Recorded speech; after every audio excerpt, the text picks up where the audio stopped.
Hey guys, Paul from Ashen. It is new comic book day for the week of December 9th, and we're going to get started right now. This episode brought to you by the Comic Book Store, 30 North Main Street, Glassboro, New Jersey, 08028. Come buy some comics. Hey guys, it's Tim from Capes and Scowls and Team Ashen and the Comic Book Store and 24 other places, I'm sure. Hi. Let's talk about some trades, huh? First up, we got Stealth.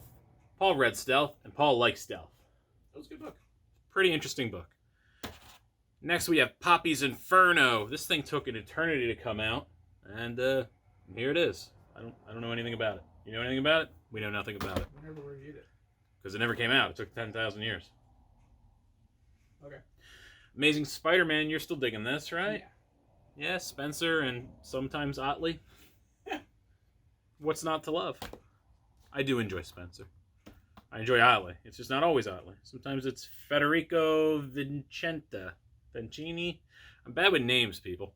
Shazam and the 7 Magic Lands. It's every issue of Shazam except issue 12. I guess it has nothing to do with this. Does that tie into, like, You're the Villain or something?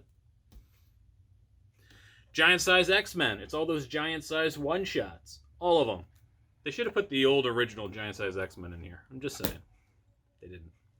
Marvel Action Spider-Man. Shock to the system. Whoa. Brandon Easton and Fico Ossio. I love him. He did No One Left to Fight. He's awesome. He has pretty colors. X-Force. X-Force, Volume 2. It's issues 7 through 12. I don't like the X-Men. I don't know why I'm hyping it up. Oops. And then finally, we got Justice League. Vengeance is Thine. This is Volume 6 of Justice League. It's a pretty thick volume. Looks like it's got 7 issues and an annual in there. So, yeah, I guess that adds up. That's your trades. Go buy some trades. First up, we have Sword, issue number 1. This is coming off the heels of Empire. Abigail Brand is the previous director of Alpha Flight, where after Empire and all the aftermath, Abigail was not really happy about how things were being run by Alpha Flight and the U.S. government and everything. So she changed it. And this is the new Sword program, which is an extension of Krakoa and all of Mutant Kind. But she has ulterior plans, and if you've seen the end of Empire, you know where this book is eventually going to go. So it's kind of interesting in seeing the setup to what could potentially be one of the big bads of the crew, or have you believe the end of Krakoa. You'll see. It's the art was good. The storyline was very interesting. A walk down memory lanes for some of these characters that you haven't seen in a very long time. Yeah, it was a pretty decent read. If you're into the whole Krakoa and Dawn of X and all that kind of stuff, it's pretty much a must-have. If you haven't been, you're not really missing a ton, as this will probably it'll probably be some time before the events at the end of Empire merge up with this storyline. But it's a pretty decent read. Check it out. All right, first up, Paul was like, do I read this? I don't know if I want to read this. I guess I won't read this. So I read it. It's Vampirella, The Dark Powers. It's written by Dan Abnett, who did Guardians of the Galaxy, amongst other things. He's a super good writer. But you know what's not super good? This Vampirella book. This was terrible. I don't like to be the guy who trashes a book, but I'm about to. I did not enjoy the art. I did not enjoy the dialogue. I did not like how she was written. I didn't like her inner monologue. There was a couple cool kills. She killed a bunch of people. That was fun. I didn't really like it. So just some of the angles of the art, some of the fight scenes didn't really work for me. I don't think it's terrible. I don't think it was terribly drawn overall. It's just some of it really didn't work, combined with the writing that I wasn't really enjoying. It was very wordy, and it wasn't good. So it was a lot of bad. And they were hyping this up. This is her joining superheroes and being a superhero. I don't know. It's a bad idea, isn't it? I wouldn't. Next up, we have Origins, issue number 2. Uh, this book went kind of where I was expecting it to go. You have the Earth 1,000 years after all of civilization was destroyed, and you have a man who has been recloned and is going to bring everything back. And you find out he's the reason why everything's gone. It's similar kind of a John Connor story in the Terminator. The world was wiped out, all that kind of stuff. It's a really interesting book. It's fun seeing this cloned version of it come to terms with what he did and trying to fix the rights and the wrongs while still trying to hold on to who he is now. Really interesting story. The art is fantastic and almost my pick of the week, but not quite. All right, next up we have Batman Black and White issue 1. These are slightly larger issues with multiple stories in them, and I would say I enjoyed about half of this book, which is fair given multiple stories. My big complaint is some of the art really doesn't look good in black and white. And I know that's going to be like a typical thing people say, but like Tradmore, you either love or you hate Tradmore's art. I love Tradmore's art. It's zany looking at times. But you know what really helps his art? Color. It looks very out of place in here. It's not bad. It just doesn't flow as good. And after reading books like The Wolverine, Black, White, and Red, or Black, White, and Blood, or whatever, that book flowed really good with the black and white. Not all of this does.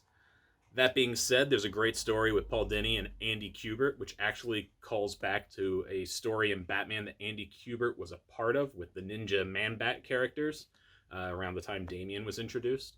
And my favorite story by far was the G. Willow Wilson story with Greg Smallwood.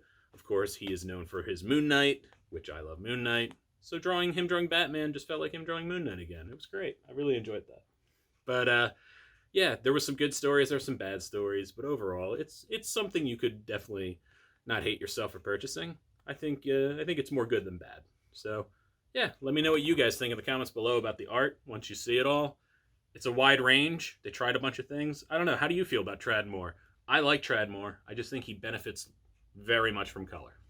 What is my pick of the week? It is Homesick Pilots, issue number 1. Found this on Twitter, actually. Twitter. Good job, Image. You actually know how to market your stuff. Homesick Pilots is the name of a punk group based in 1994, and they're your typical punk band, too much time on their hands and screw the establishment kind of people, and they get the idea of doing one of their punk concerts inside a haunted house, and through an argument between a rival band, Amy goes in by herself and is stuck. It's a very interesting story.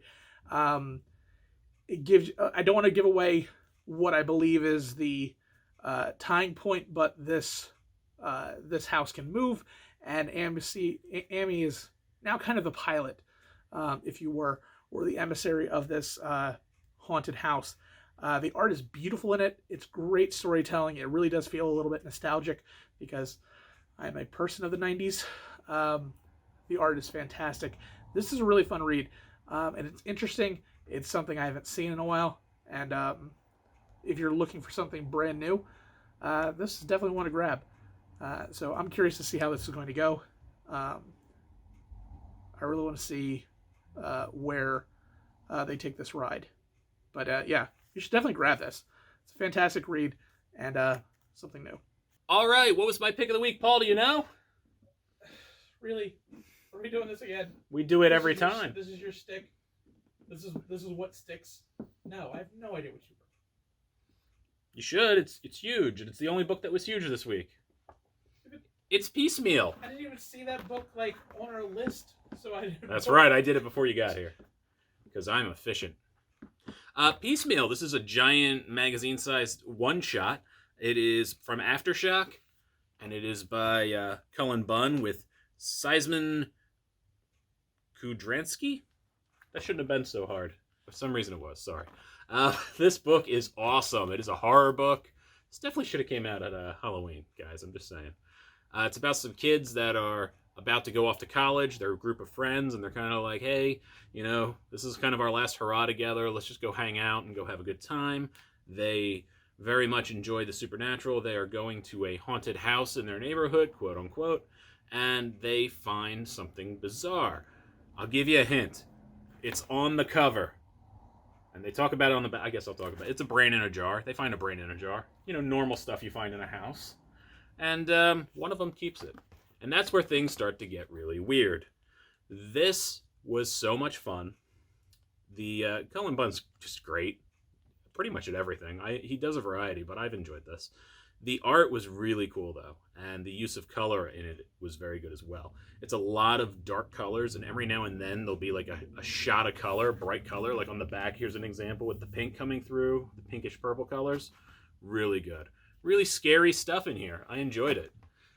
Most horror books, I'm like, yeah, it was scary because that's what they said it was supposed to be. No, this is actually pretty thought-provoking horror. So you should definitely read it. Please. Well, that's it. Thank you, everybody, for coming by. Big thank you to all the new people. We just got over, 3,200? Yeah. That's awesome. I enjoy that. So, hi, new people. My name is Tim. You'll learn to hate every one of my opinions. Paul's the happy one. I'm the asshole here. So, that's kind of our dynamic. Kind of. Hope you... It is. You're not wrong. We've already gone over what is in my brain most of the time. We can't even really say what was in my brain most of the time. No. Leave a comment below of what you think is in Paul's brain. The way you refer to it. It's super accurate and super offensive, and just cannot. Well, not offensive, but it's offensive because can't be said on YouTube. It's because of the way you worded it. It can be just don't try. Of positive color. That's not it. That's basically what it is. It's not as good. It's not good enough. You can't describe it without just come visit me at the comic book store, 30 North Main Street, Glassville, New Jersey, and I'll tell you what I feel Paul's head looks like. But comment below and let me know what you think Paul's head looks like, besides, like a melon of some kind. There was no reason to... I don't need a reason. Cullen Bunn thinks your head's shaped like a melon. I don't think he does. Comment below if you're Cullen Bunn and you think his head is shaped like a melon. I just really want that to happen. I just think that'd be great. What would you do if Cullen Bunn was like, man, that guy's head, you're right. Some sort of melon. Like a mango? Big mango. I feel a certain kind of way. Like a bunch of growth hormones in a mango is what I'm saying. I feel a certain kind of way if like an author I respected was just like, yep, looks like a watermelon. Like, no, not a watermelon. Definitely some sort of weird mango, though. Is a mango a mango is not a melon, though. Who cares? You telling Cullen Bunn he's wrong? You gonna tell him he's wrong? Yeah. Nah. He can have it. If you say so. I do. Turn this crap off now. Do it. Do it.